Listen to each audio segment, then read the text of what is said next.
Now, Rutherford scattering experiment. Yes. Rutherford scattering experiment. This experiment actually leads to the Rutherford's model of atom.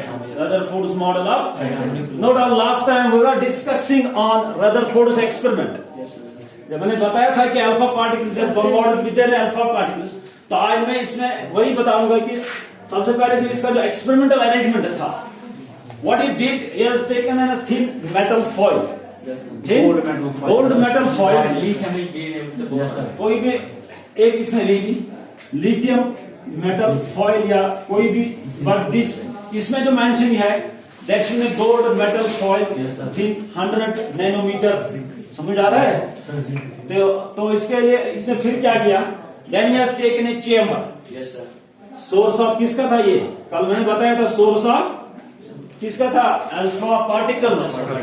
तो this ये usually मैंने कल बताया था कि इसमें कौन कौन से रेडियो एक्टिव सब्सटेंस हम यूज कर सकते हैं, जैसे थोरियम, वो मैंने बताए थे कल, थोरियम बहुत सारे मैंने बता दिए. तो ये क्या था, this was actually the source of alpha particles. So these alpha particles were directly hitting or falling on what we call this gold foil. Gold foil. But this gold foil was surrounded by backside with zinc sulfide coated screen से. तो उससे क्या होता है, जो भी यहाँ से पार्टिकल अल्फा पार्टिकल आ जाता था, इसमें क्या हो जाता था, सम ऑफ द पार्टिकल्स जो थे वो पास डायरेक्टली हो जाते थे और कहां पर अपियर हो जाते थे, यहाँ पर लाइट आ जाती थी इस पर so these some of the particles, alpha particles directly hit to the screen, so there was lights. तो कुछ some of the particles, इसमें जो कुछ particles है, अगर मैं यहाँ पर दिखाऊंगा कोई भी एक से दिस इज, इसमें जो कोई गोल्ड फॉइल मेटल फॉइल है गोल्ड की, तो अब इसमें क्या होता है, जब इसने अल्फा पार्टिकल इन पर डाल दिए, अल्फा पार्टिकल डालने की बाद कुछ पार्टिकल्स मैंने बताया कि वो क्या स्ट्रेट अवे पास हो रहे थे किससे, मेटल फॉइल से. तो वो क्यों हो रहे थे पास, they were usually passing through this vacant space. हालांकि दे कंक्लूजन में ये बताया था, कंक्लूजन में अभी हम कहां पर है, एक्सपेरिमेंटल पार्ट पर. तो some of the particles were deflected by smaller angles. Some of the particles were deflected by smaller angles.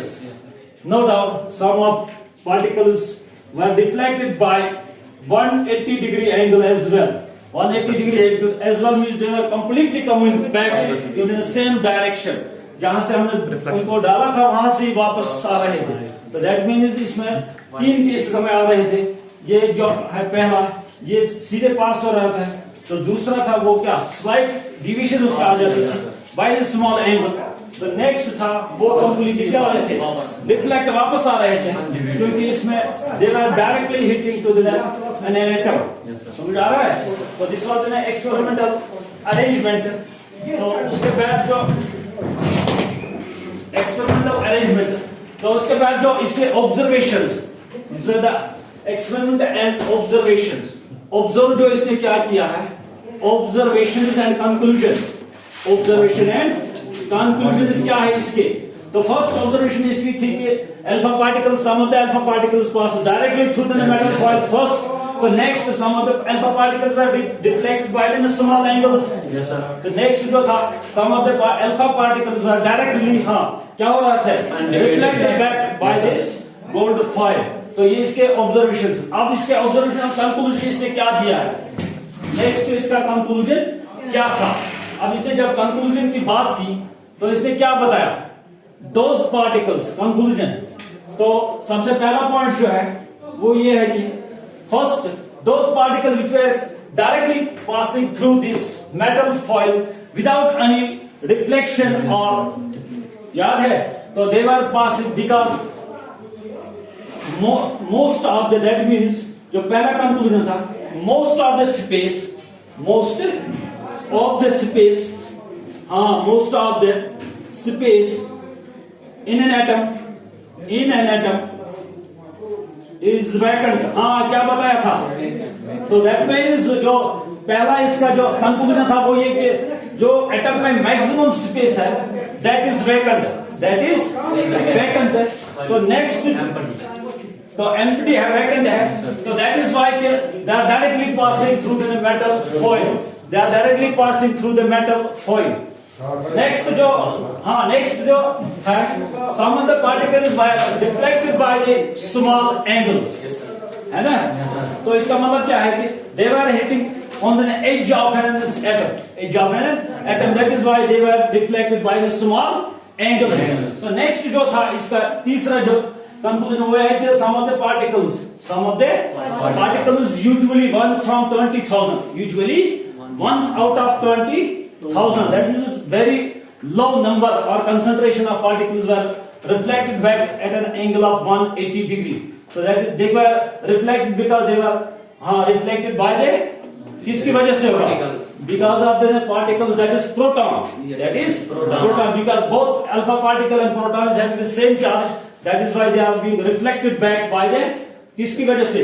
Atom की वजह से नहीं, एटम की प्रोटॉन की वजह से वो रिफ्लेक्ट बैक हो रहे थे, क्योंकि light charge is always ripple. तो दैट इज व्हाई ये वापस आ रहे थे, दैट इज व्हाई ये क्या आ रहे थे? वापस। So the particles reflected at किस एंगल पर? Reflected at 180 by protons having positive charge, तो इसकी वजह से ये क्या आ रहे थे? वापस आ रहे थे। तो इसमें इसका यही कंक्लूजन आ गया है कि इसमें एटम में नो डाउट जो मास है, मास की बात जो किसने की थी पहले वाले में? नहीं, पहले वाले में किसने बात की थी? J Thomson. उसने क्या बताया था? मास इज होमोजेनियसली डिस्ट्रीब्यूटेड, जो अभी आपने क्वेश्चन किया था। हालांकि इससे हमें क्या पता चला? Mass is not होमोजेनियसली distributed. यहाँ पर वैकेंट स्पेसेस है, एम्प्टी वैकेंट स्पेस प्रेजेंट है, तो उसका जो मॉडल था that is why that was rejected, that is why वो रिजेक्ट हो गया, क्योंकि इसमें स्पेस है। हालांकि उसने बताया कि उसमें स्पेस नहीं है, तो दैट इज व्हाई वो क्या हो गया? रिजेक्टेड। दूसरी बात इसमें ये थी कि जो ये पार्टिकल्स है हिट करता है स्ट्रेट टू द एटम, तो वो रिफ्लेक्ट हो जाए, बिकॉज क्योंकि इनका सिमिलर चार्ज है, अल्फा पार्टिकल का भी पॉजिटिव चार्ज है और प्रोटॉन का भी पॉजिटिव चार्ज है। So that is why they are reflected back. So that is why they are reflected back. तो ये जो था ये एक्सपेरिमेंटल अरेंजमेंट किसका था? रदरफोर्ड। तो इसके बिना पर जब इसने क्या दिया अपना मॉडल, तो अपना मॉडल इसने जो दिया था उसके जो पॉइंट्स है वो ये है। सबसे पहले इसने क्या, now Rutherford's model of nuclear atom और atom, Rutherford's model of atom. अब जो इसने सबसे पहले जो बताया, इसने जो सबसे पहला जो पॉइंट इसके मॉडल का है वो इसने बताया कि atom is divided into two parts. कितने पार्ट्स में?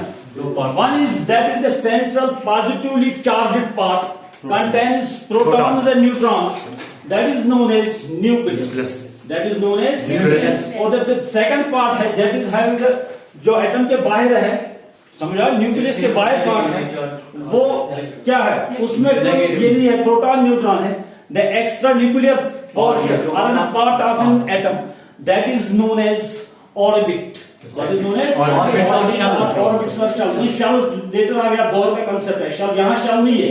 इसने दिया था क्या? एक इसे बताया था, हाँ एक in short we will write, तो इसने बताया था कि इसमें न्यूक्लियस है एक, और दूसरा इसने बताया था इसमें क्या है? ऑर्बिट्स, समझ आ रहा है? yes, तो that is why he has divided this atom into two parts. एक इसने बताया कि इसमें क्या है? नहीं, सेंट्रली पॉजिटिवली चार्ज्ड न्यूक्लियस है ना, around which electrons revolve in circular paths known as orbits. अब ये क्या है? पहला ठीक है, दिस इज पॉजिटिवली सेंट्रल, में शॉर्ट में लिखूंगा, सेंट्रल पार्ट ऑफ किसका है? Part of an atom and atom known as nucleus. तो ये पहला जो इसका पोस्टुलेट है, समझ आ रहा है?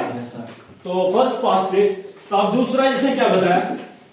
दूसरा इसने जो बताया है वो यह है कि the extra nuclear part, extra nuclear means nucleus के बगैर जो पार्ट है बाहर, दैट इज वो उसने क्या किया? That is in circular paths that is the circular paths around this nucleus. तो उनको इसने क्या किया, उनको इन्हें क्या कहा, ऑर्बिट्स। तो इनको ऑर्बिट्स में इसने कहा कि इन्हीं में जो इलेक्ट्रॉन्स है वो सर्कुलेट कर रहे हैं around the nucleus, around the nucleus के अराउंड, वही उसी में क्या इलेक्ट्रॉन्स रिवॉल्व कर रहे हैं न्यूक्लियस के इर्द गिर्द। समझा? तो ये इसमें electrons revolving round the nucleus. समझ आ रहा है? तो दिस द सेकंड पार्ट। अब इसने तीसरी बात जो की, तीसरी बात इसकी है वो यह है कि stability of an atom. Stability की बात इसने की, वो कैसे इसने की स्टेबिलिटी, इसने जो हमें तीसरा पॉइंट वो बताया, the atom is electrically neutral. Atom is electrically neutral, that means the charge जो प्रोटॉन का है that is equal to the charge of electron का। तो दैट इज वाई कि इसमें जो अट्रैक्शन है दैट वो Columbus attraction, the attraction between the opposite charge है वो बैलेंस कर रहा है किसको एटम को। तो दैट इज वाई ये क्या है neutral, that is why this is neutral in nature. तो ये इसका तीसरा पॉइंट था, ये इसका क्या था तीसरा पॉइंट। हालांकि इसमें इतने तीन ही पॉइंट्स है इसके, बट इसके बाद का जो मॉडल है उसमें बहुत ज्यादा ये उसमें एविडेंस है कि किस वाले में बोहर्स में